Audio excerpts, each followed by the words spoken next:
সূরাতুত তাওবা 24 নম্বর আয়াতে আল্লাহ বলেন, কুল ইন কানা আবাউকুম ওয়া আবনাউকুম ওয়া ইখওয়ানুকুম ওয়া আজওয়াজুকুম ওয়া আশীরাতুকুম ওয়া আমওয়ালুন ইকতারাফতুমুহা ওয়া তিজারাতুন তাখশাউনা কাসাদাহা ومساكن ترضونها أحب إليكم من الله ورسوله وجهاد في سبيله فتربصوا حتى يأتي الله بأمره আল্লাহ তাআলা বলেন, যদি তোমাদের মা বাবা, যদি তোমাদের সন্তান, যদি তোমাদের ভাই বোন, যদি তোমাদের স্ত্রী, যদি তোমাদের পরিবার, যদি তোমাদের সম্পদ, যদি তোমাদের ব্যবসা, যদি তোমাদের মনোভূত বাসস্থান, এই 8টা জিনিসের চাইতে, এই 8টা জিনিস যদি আল্লাহ এবং রাসূল এবং জিহাদের চাইতে বেশি প্রিয় হয়,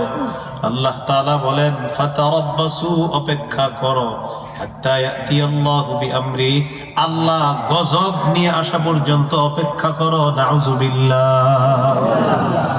এই 8টা জিনিস সাধারণত আমরা বেশি ভালোবাসি, কিন্তু এই 8টা জিনিসের চাইতে আল্লাহকে, রসুলকে আর জিহাদকে বেশি ভালোবাসতে হবে।